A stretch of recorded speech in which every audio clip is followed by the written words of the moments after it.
All right, here we go. Top 10 NXT moments for May 6, 2020. All right. Back inside the ring, and Akira Tozawa looking really Tozawa looking good. After that move to Gallagher. Now 2-0. He'll He'll definitely be in the finals, man. Disappointing me. There's a little bit in me that's pulling for him to win it, you know. But he's been champion before, you know. Give it to somebody who has had the cruiserweight title. Good on him. My girl's Io Lee, but then Aaliyah had to get involved. But she's got to turn her attention to Chelsea Green. Green delivers the I'm prettier. Chelsea Green. It's ugly how she delivers that move. At least Io Lee was pinned because of a distraction. It wasn't like an easy pin, you know. Then he does this, and I'm going, is he going to include her? Is it really going to do anything for him? I'm not even impressed with the two of them anyway, you know? So both of these superstars showcasing the various talents at their disposal. Kushida is undefeated as well. Kushida goes to 2-0. Here is your winner by submission. Gonna be an all Japan, final there. Matt Riddle, Timothy Thatcher. Last week, Imperium attacked you during the newly released finally. and then challenged Be you serious. for the NXT tag team titles. What's your response to that? Bro, I knew when we won these NXT tag team titles, we'd have a target on our back. But for Imperium to have the audacity to ruin the Newly Bros show. Hey, look at Thatcher. He looks at him like, really, dude? Look anywhere. That's what you're mad at? And then to ask for an NXT tag team title match. I mean, I'm game. I'm here, but it's not up to me. It's up to Tim. Tim, what do you think, bro? I think you knock him out, I'll tap him out. We were in the midst of an instant clip. Oh my God! Yeah, this was a great match. Rhea Ripley is back. At least they first time since didn't have Charlotte pin her. Flair at WrestleMania. And Ripley You know? delivering the punishment to Charlotte Flair. Rhea Ripley gunning for Charlotte Flair. Get back in my ring. She got herself disqualified. So it's probably gonna be Gargano a triple threat. to deliver his patented DDT. Damn, he delivered that. He delivered that. I mean, he sold that real well. Here is your winner, Johnny Gargano. And Cameron Grimes talking all that crap, and then right out of Finn Balor's mouth. Here comes Balor. If he honestly thinks that Cameron Grimes. Why did he back off? You know, like, oh hey man, I didn't mean to, man.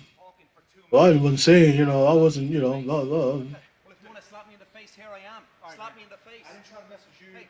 I just got done doing something, man. I'm not trying to mess with you, all right? You want to slap me in the face? Slap me in the face. It wasn't me, all right? I'll say if. You've been running your mouth saying you're going to slap me in the face. If you're going to slap me in the face, slap me in the face. Yeah, yeah. Like the rest of these guys. Hey, but no, don't you be touching me your like word, that. you're going to slap me in the face. Yeah, you want to see a man? Oh! Finn Balor takes down Cameron Grimes and delivers a double foot stop and the swing blade. Finn Balor. Yeah, she beat me at WrestleMania. That was one night. I'd like to see her do it again because that is my championship. What?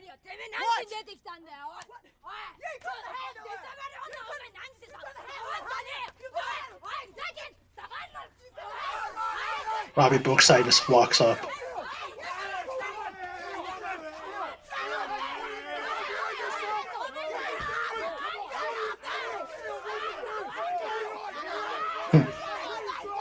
Man, I seriously do not like Charlotte Flair as champion.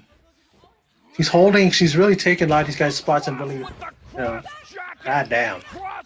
You talk about an epic intro Loaded for bear. that, And the you rest know, of the NXT roster man, better beware. Karrion Cross and Scarlett, man, they're here. They're here. Adam They're Cole legit. measuring up for the last shot. Last shot. Adam And Cole with the last shot. Adam Cole remains NXT champion. Here is your winner, and still still the needed his NXT boys though. champion, Adam Cole. But that's how you do it, man. That's a great heel. You know, he utilizes even people that you know, he utilizes his boys. They help him retain the title. As I like to always do, is I like to talk about a few things in regards to the program, whether it be Raw, SmackDown, NXT, as is the case for this week, this video. Charlotte Flair. I don't like her being the NXT Women's Champion. Why? It's because she's keeping people like Io Shirai, Rhea Ripley, and others, keeping them down, holding them down. It's like, do you honestly think that Io was going to beat her? Luckily, and I'm glad that they at least let her win with a disqualification win when Charlotte hit her with the candlestick. But my thing is that she is just nothing but poison to NXT's women's division. You know, she needs to go back to Raw. Might as well go back to Raw, drop the title, and go back to Raw because the thing about it is that she goes back to Raw, and whenever she's on Raw, that's when she calls out people from NXT. Why don't you go on NXT and call out people, Charlotte? Why are you going on Raw and doing it? It's like spend some time on NXT too, not just the proverbial match like she just had. She had one match before with what Mia Yim.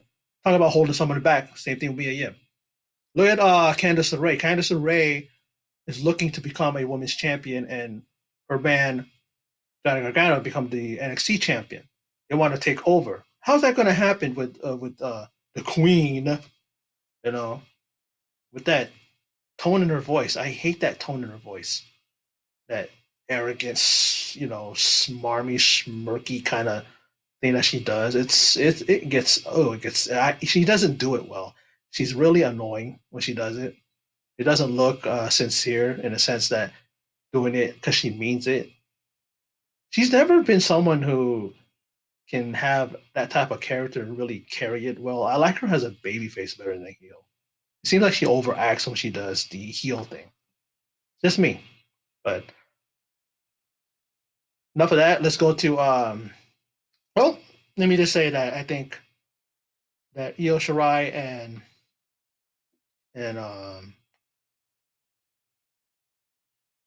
Rhea Ripley are going to go at it, and then more than likely it's going to be a triple threat because Charlotte did disqualify herself, so Io's going to get another shot, and then Rhea Ripley's a former champion. She should be getting her rematch, so more than likely it's going to be a triple threat.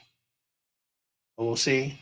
But let's go from that, move on from that, and to the whole thing of Karrion Cross and Scarlett. I guess her name is Scarlett now. It's not Scarlett Bordeaux.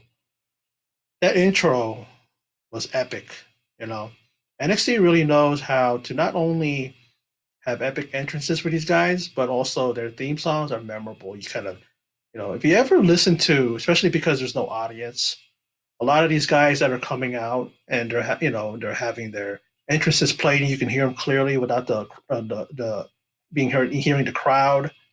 It's like there's nothing to their theme songs. It's like just let's just slap something together. Here you go. Who wants this one? Okay, I'll give this to you. I'll give this one to you. I'll give this theme song to you. I'll give this entrance to you. There's no character behind it. There's no originality behind it. Back in the day, the golden era, the '80s into the '90s, maybe even 2000s, these guys had theme songs that fit them, and it was their, it kind of had their stamp on it. It wasn't just a here you go kind of a thing. Or give me a throwaway.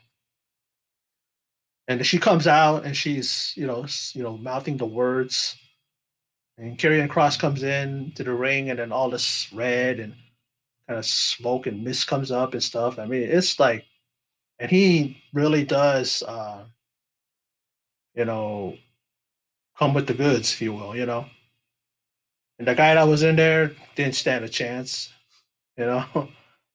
Jesus, man, it's like he just threw him around, and then he put on his submission hold, and that's that. So, Tommaso Ciampa's going to be coming back. Don't know when, but he'll be coming back, and more likely that's his first feud. But if Karrion Cross, he needs to continue to attack people, kind of like show his thing that way, you know. And then maybe would we kind of forget about Tommaso, you know, and then while Karrion Cross is in a feud with somebody or he's in a match with somebody, in comes Tommaso Ciampa, and they go at it, and that sets up a feature match between the two. But great debut by Karrion Cross, man, and I wish he would have kept the killer, but you can't say killer because it's too, it's sensitive and it's too, what do you call it, controversial. Not like he's a killer. Not like he's just come out of jail and he killed somebody. Man, like talk about oversensitive. That's why I hate this generation. That's why I hate this time we live in. Where people got to be oversensitive about that. Now, you ever try, putting on the tags for your videos? You try to put war. It's in red. Oh, you can't do that. So imagine you're doing a video about the War Raiders back in the day when it's the War Raiders. You can't put war. At least now it's Viking Raiders. You can put Viking. It's like it's too sensitive nowadays. Oh my God, killer! You can't use that. What happened with Bordeaux? Is that controversial too? She doesn't have that. She uses Scarlet now, which is good. Okay, whatever. It'll fit. But with that, and then let's go to the move from that. Let's go to the final thing I want to talk about, and that is the Adam Cole title defense. We saw uh, Dexter Loomis pretty much help out Velveteen Dream when the Undisputed Era came in and tried to interfere in the match, and did what he could, but he was overwhelmed, of course, and outmanned by Roderick Strong and Bobby Fish. And in the end, that caused a good enough distraction, just enough that Cole was able to hit the super kick and then hit the lights out for the 1, 2, 3, defending his title successfully. And goes to show you that with the Undisputed Era, even though they don't have Kyle O'Reilly there, they're still a force. Kyle O'Reilly right now he has a compromised immune system because he's diabetic. That's the thing I didn't know, and I just found that out a couple weeks ago. So he's out. He's self quarantining, I guess, and he's not going to be around for some time. But still, that's all Adam Cole needs. His boys are there, and then they're going to be able to help him out and help him to defend his title. So where do we go from there? Is Velveteen Dream going to try to claim that it wasn't fair? He was distracted. It wasn't a fair match. Maybe they're going to have him one more time. Maybe it's going to be a steel cage match. Maybe it's going to be a match where the Undisputed Era cannot interfere. Maybe they're going to be a ban from ringside. But yeah, NXT was good. The Robert Stone thing and Chelsea Green. It's like, are they gonna add Aaliyah? I guess Aaliyah needs something to do, but they did pair her with Vanessa Bourne before. Where'd that go? And Xia Li is one of my favorites, and at least she lost with some distraction. It wasn't a clean loss. I really want her to be pushed. Because she does have an amazing skill set. She's also very, very easy on the eyes. And speaking from me, from my vantage point, and she also is, very, very charismatic. That intro that she does when she's in the ring, she does that whole wushu routine is really just, really keeps your attention. And she's got a great personality. And she's amazing, amazing in the ring, and hopefully, they kind of do her right. Hope so. But anyway, that's my video, my reaction to the top 10 NXT moments for for May 6th, 2020, and also my thoughts on NXT. Very good show. It was really, you know, they pretty much, put out there what they needed, setting up some situations there, some maybe future matches, and send stuff up. We have Rhea Ripley returning, so what's going to happen with her? Where is she going to fit in? In regards to the NXT Women's Championship, yeah, she does deserve a rematch, but is she going to get it right away, or does she have to face Io Shirai for the number one contender? Io Shirai deserves a fair shot, maybe no disqualification, so Charlotte can't get away with that BS for hitting her with the kendo stick. But we'll see. But yeah, that's my video. And for those of you who stopped by and checked it out, I appreciate it. And in closing it, as always, take care. Now, it just entered my mind as I stopped recording. I got to put these out there. Two things, two points. The first one is Mauro Ranallo, the voice of NXT, as Tom Phillips says, who sounds so awkward whenever Mauro Ranallo goes to him.